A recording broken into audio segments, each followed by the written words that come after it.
Bismillahirrahmanirrahim. Assalamualaikum warahmatullahi wabarakatuh. Salam sejahtera bagi kita semua. Om Swastiastu, Namo Buddhaya, salam kebajikan. Perkenalkan, nama saya Dwi Lulismi, dosen tetap pada program studi S1 Pendidikan Guru Pendidikan Anak Usia Dini, Fakultas Keguruan dan Ilmu Pendidikan Universitas Dai Hasan Bengkulu.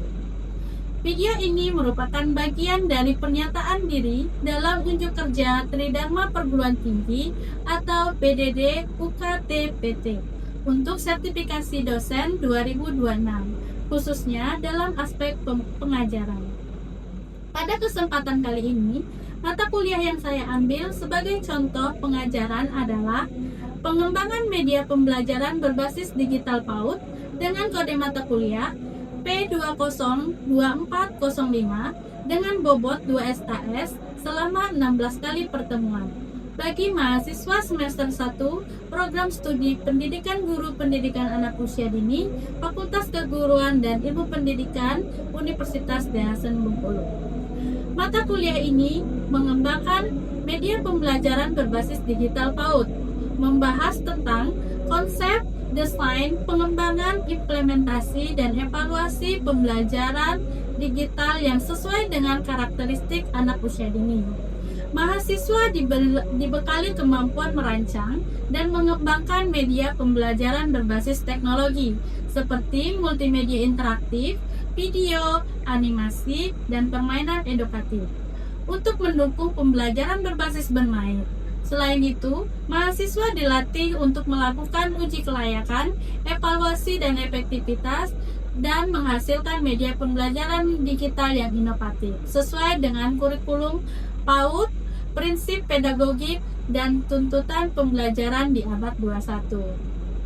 Adapun capaian pada pembelajaran ini adalah anak mampu menerapkan pemikiran logis, kritis, sistematis, dan inovasi dalam konteks pengembangan atau implementasi ilmu pengetahuan dan teknologi yang memperhatikan menerapkan nilai humaniora yang sesuai dengan bidang PAUD. CPL yang kedua, mampu mengidentifikasi ilmu pengetahuan teknologi yang memperhatikan menerapkan nilai humanioris sesuai dengan keahlian berdasarkan kaidah, tata cara, dan etika ilmiah dalam rangka menghasilkan solusi, gagasan, desain, atau kritik seni dalam bidang pendidikan anak usia dini. Selanjutnya, mampu menggunakan teknologi informasi dalam konteks pengembangan keilmuan dan implementasi bidang keahlian. Capaian pembelajaran pada mata kuliah ini, mahasiswa mampu menerapkan teknologi dalam pengembangan pembelajaran PAUD, mahasiswa mampu mengidentifikasi implikasi penerapan iptek dalam PAUD, mahasiswa mampu menjelaskan manfaat teknologi informasi dalam bidang PAUD, mahasiswa mampu menggunakan teknologi informasi dalam proses pembelajaran PAUD, mahasiswa mampu memanfaatkan aplikasi digital untuk pengembangan keilmuan PAUD. Bahan kajian atau materi pembelajaran pada mata kuliah ini, yang pertama ada konsep dasar media pembelajaran PAUD, yang kedua karakteristik perkembangan anak usia dini dan implikasi terhadap media digital. Yang ketiga teori belajar, yang keempat ada analisis kebutuhan, yang kelima pengembangan media presentasi interaktif, yang keenam pengembangan video pembelajaran, yang ketujuh pengembangan multimedia interaktif atau permainan edukatif, yang kedelapan digital storytelling, yang kesembilan presentasi proyek pengembangan media pembelajaran PAUD, yang kesepuluh implementasi media pembelajaran digital dalam kegiatan pembelajaran PAUD serta pengelolaan kelas digital sederhana. Yang ke-11 ada evaluasi media pembelajaran digital. Mata kuliah ini disampaikan dengan metode project based learning, problem based learning, presentasi interaktif, dan diskusi. Komponen evaluasi, yang pertama ada partisipasi 15%, yang kedua ada presentasi atau unjuk kerja 35%, yang ketiga ada tugas praktek 15%. Yang keempat ada ujian tengah semester 15%. Dan yang kelima ujian akhir semester 20%. Adapun pustaka pembelajaran utama yaitu buku media pembelajaran dan hasil penelitian. Selanjutnya, Anda akan menyaksikan cuplikan video proses pembelajaran saya di kelas pada pertemuan kedua yang membahas tentang karakteristik perkembangan anak usia dini dan implikasi terhadap desain media digital. Berikut video pembelajaran saya, selamat menyaksikan. Assalamualaikum warahmatullahi wabarakatuh. Waalaikumsalam warahmatullahi wabarakatuh. Apa kabarnya hari ini? Alhamdulillah, luar biasa. Allahu Akbar. Oke, pada pertemuan hari ini kita akan membahas tentang perkembangan anak usia dini dan media digital. Sebelum itu kita akan absen terlebih dahulu ya, yang namanya saya sebutkan.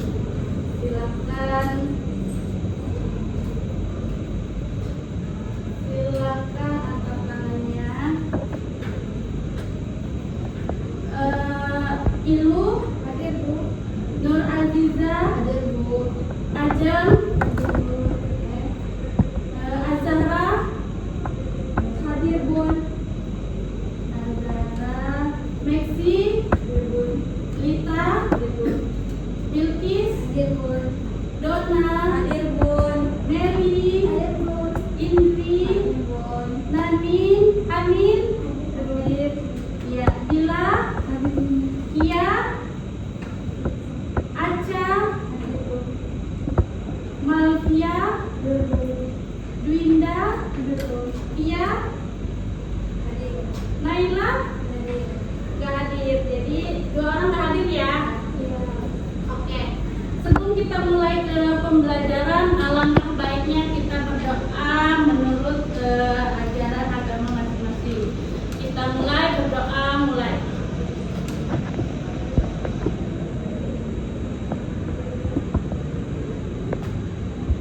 Doa selesai. Apa kabar hari ini? Hatiku, pikiranku, fresh. Oke. Setelah hari ini kita akan membahas mata kuliah tentang perkembangan anak usia dini dan media digital. Gitu ya. Setelah kemarin kita membahas apa itu media digital, apa itu media-media yang media itu apa, jenis media itu apa. Hari ini kita akan membahas karakteristik perkembangan anak usia dini dan media digital. Sebelum itu, alangkah baiknya kita berdoa menurut agama dan ajaran masing-masing. Berdoa mulai.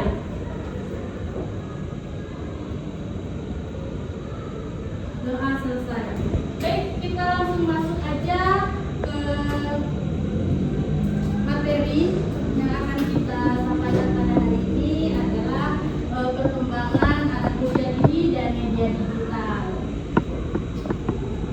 Apa aja yang akan kita bahas? Ini pokok pembahasan yang akan kita bahas. Kita perbesar slide. Oke, kelihatan? Di sini ada tahapan pembelajaran, di mana tahapan pembelajaran itu dalam mata kuliah ini diharapkan mampu menerapkan teknologi dalam pengembangan pembelajaran PAUD, gitu kan? Di mana kita era sekarang adalah era abad 21, anak-anak sudah mengenal dunia digital. Jadi gen-gen alpha itu sudah mengenal apa itu handphone dan sebagainya. Ya. Jadi sebagai calon-calon guru nih, kita harus melek teknologi.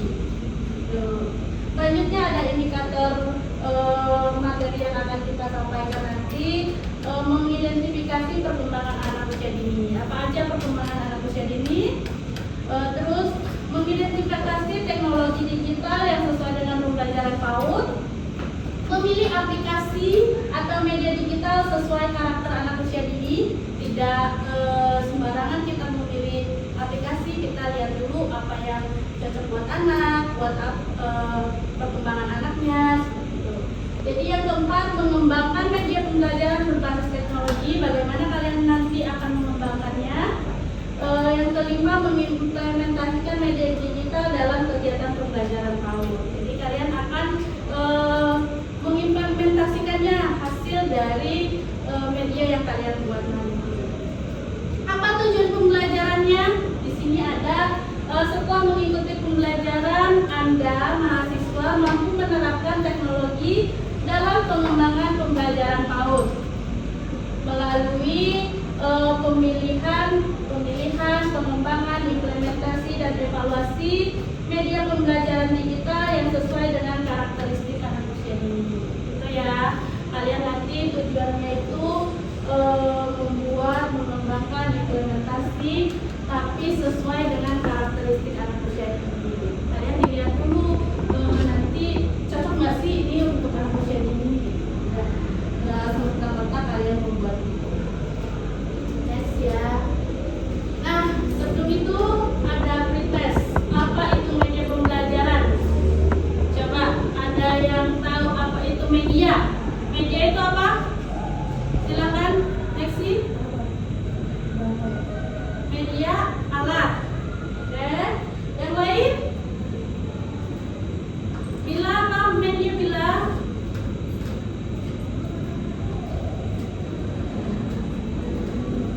Wadah. Pembelajaran PAUD, media pembelajaran PAUD itu adalah alat yang untuk digunakan untuk menyampaikan pesan kepada anak-anak usia dini. Tuh. Menurut Anda, apa fungsi utama media pembelajaran? Silakan. Boleh Ilu. Boleh melatih fisik motorik anak. Selanjutnya, fungsi media pembelajaran apa?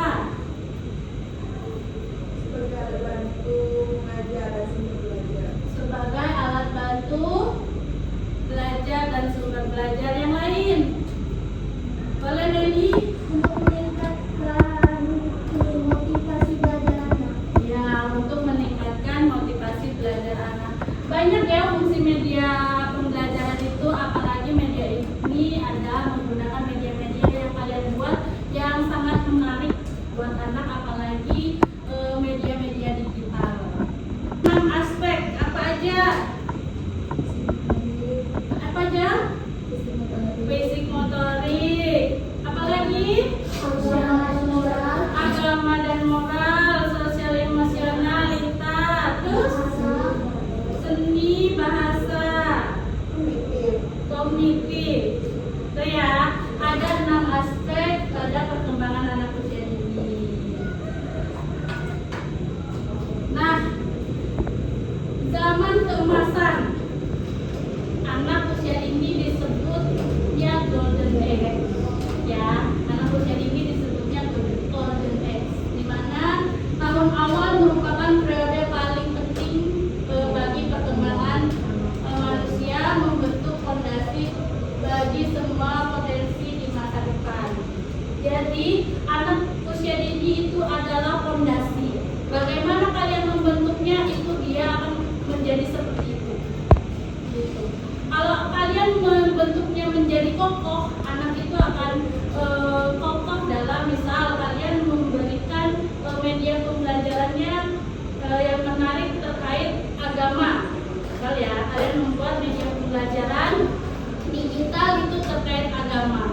Nah, anak-anak itu akan di usia mereka itu cepat sekali menyerap apa yang dia lihat dan apa yang dia dengar. Seperti itu. Jadi di sini di perkembangan otaknya itu koneksi sarafnya terbentuk dengan kecepatan luar biasa. Jadi dia cepat menyerap apa yang kalian sampaikan. Itu ya. Terus fisik motorik itu tumbuh pesat dalam keterampilan motorik kasar dan harus melalui eksplorasi aktif. Misalnya, media apa yang kalian gunakan? Kalian menggunakan media digital, video senam. Nah, itu akan melatih motorik kasar anak. Itu ya. Seperti apa yang kalian buat medianya, itu akan menyerap kepada anak. Karena di usia ini adalah usia golden age. Ya. Bahasa dan sosial sama seperti halnya yang dua perkembangan ini, dia cepat sekali dalam menyerap dan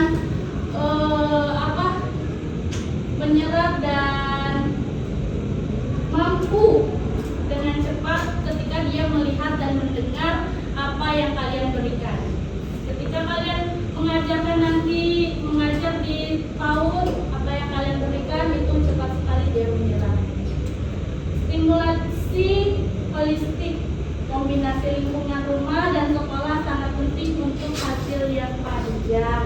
Jadi, bagaimana kalian membentuk lingkungan sekolah, lingkungan rumahnya, itu akan menjadi fondasi yang utama untuk perkembangan anak itu tersendiri.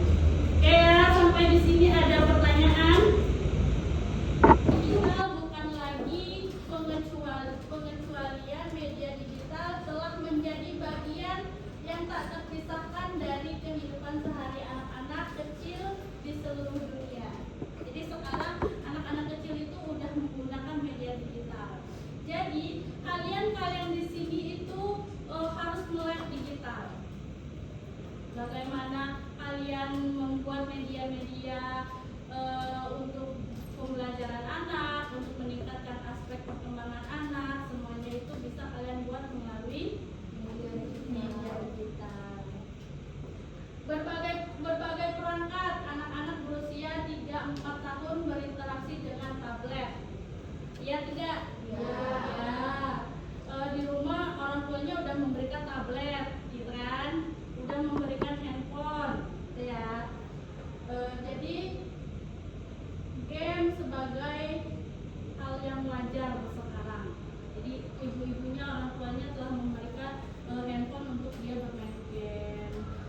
Di situ kita mendampingi anak-anak, karena dari dia bermain game, pola pikirnya akan berjalan, kognitifnya akan berkembang, gitu ya. Tapi harus diawasi. Lingkungan baru, anak-anak zaman sekarang hidup di lingkungan digital, betul atau tidak? Betul. Ada yang dasarnya berbeda dari lingkungan digital orang tua mereka, ya. Sekarang kan berbeda nih. Ada orang tuanya tidak di masa digitalisasi, tapi anaknya hidup di masa digitalisasi. Jadi ibu-ibu guru, calon-calon guru itu kalian nih harus melek digitalisasi. Jadi jangan kalah sama anak-anaknya. Nanti kalian yang tidak melek digitalisasi, anak-anaknya lebih pintar, gitu ya. Jadi di sini media pembelajaran berbasis digital itu akan memberikan kalian untuk mengembangkan media-media yang dapat meningkatkan perkembangan anak. Lanjut. Identifikasi landasan perkembangan anak. Nah, memahami kemampuan fisik, kognitif anak sebagian penting sebelum merancang sesuatu untuk mereka. Jadi sebelum merancang media digital nih, kalian harus mengenal pertumbuhan fisiknya anak-anak bertambah tinggi 2-3 inci dan berat 5-7 pound setiap tahunnya, sehingga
perkembangan anak itu ya. Ya, di mananya kita lihat bahwa motorik halusnya berkembang ketika apa? Ketika anak bermain game, dilihat dari untuk meningkatkan perkembangan motorik halusnya dilihat ketika apa? Silakan, ada yang bisa menjawab. Ketika apa kita lihat perkembangan motorik halusnya berjalan? Motorik halus itu apa sih? Motorik halus itu apa sih? Perkembangan tangan gitu ya. Ya, untuk melincahkan dia menulis itu ya. Teknologi sebagai alat bukan pengganti. Ingat ya, teknologi sebagai alat. Jadi kalian teknologi itu bukan sebagai pengganti seorang guru. Teknologi itu adalah alat bantu kalian dalam menstimulasi perkembangan anak usia dini. Itu ya. Jadi walaupun secanggih apapun teknologi, mereka bukan guru. Mereka hanyalah alat untuk membantu kalian. Itu ya. Bukan pengganti, tapi mereka adalah alat. Di mana integrasi yang disengaja, teknologi harus melengkapi dan tidak pernah menggantikan. Itu kan, siapa yang membuat medianya? Guru adalah manusia, ya kan? Jadi kalau tidak ada guru atau manusia, teknologi ini tidak bisa berkembang. Jadi teknologi adalah alat, bukan pengganti. Jadi pengalaman belajar langsung dan kaya indera. Jadi peningkatan keterlibatannya seperti apa? Media digital dapat mendorong penemuan, interaksi, dan pemecahan masalah secara kolaboratif jika dirangsang dengan cermat. Jadi ini harus adanya pendampingan dari orang tua atau orang dewasa. Boleh kalian sebagai guru mendampingi anak ketika mereka menggunakan media teknologi.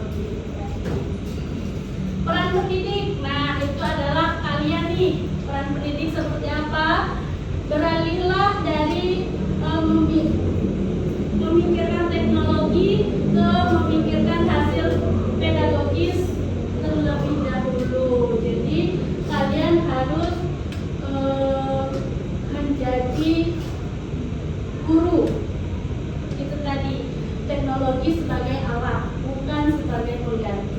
Jadi di sini kalian harus menjadi guru yang menciptakan media pembelajaran berbasis digital yang akan kalian terapkan kepada anak-anak didik kalian nanti, siswa-siswa PAUD, gitu ya, untuk menstimulasi ke-6 aspek perkembangannya. Jadi teknologi tadi apa? Prinsip-prinsip digital, desain digital yang efektif. Di sini ada 3 prinsipnya, di mana desain digital yang efektif untuk anak usia dini harus selaras dengan cara otak mereka merespon informasi dan bukan cara orang dewasa melakukannya. Jadi di sini kalian membuat media nanti harus melihat apakah ini media yang kalian buat ini cocok untuk anak usia dini, itu ya. Jadi bukan untuk melihat cocok tidak untuk orang dewasa, ya. Karena sasaran media yang kalian buat adalah anak usia dini.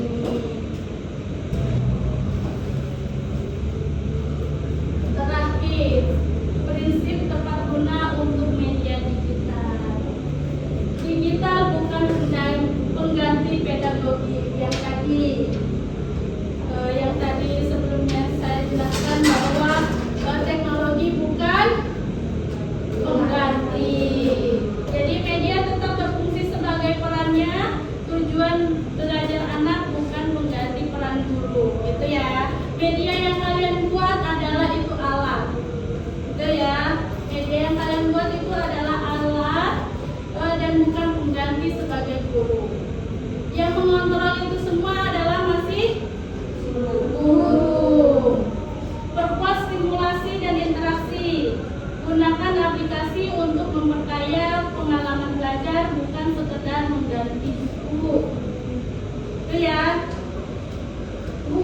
bukan sekedar mengganti buku.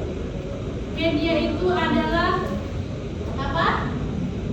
Menambah pengalaman. Betul.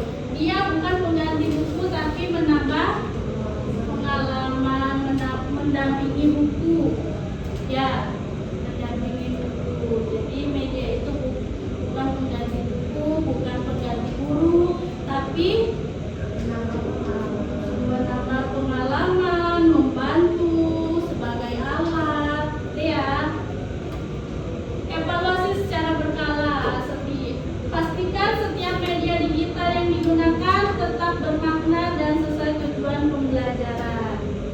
Tuh, jadi media yang akan kalian buat nanti setelah ini kita akan pertemuan selanjutnya kita akan merancang konsep media pembelajaran sesuai dengan kebutuhan, sesuai dengan aspek perkembangan ke-6 aspek tadi, gitu ya. Kita akan merancang dan selanjutnya kita akan membuat media digital itu tersendiri. Oke? Demikian video deskripsi dan pengajaran yang saya sampaikan untuk PDD UKT-PT bidang pengajaran. Terima kasih saya sampaikan kepada Kemendikti-Saintek melalui Direktorat Jenderal Pendidikan Tinggi LL Dikti Wilayah 2 serta seluruh tim sertifikasi dosen 2026 atas kesempatan dan dukungannya. Saya ucapkan terima kasih kepada pimpinan Universitas D. Hasan Bengkulu, kolega dosen, serta mahasiswa yang telah berkontribusi dalam proses pembelajaran ini. Demikian yang dapat saya sampaikan, semoga bermanfaat dan menjadi bagian dari upaya peningkatan kualitas pendidikan tinggi Indonesia. Terima kasih. Wassalamualaikum warahmatullahi wabarakatuh.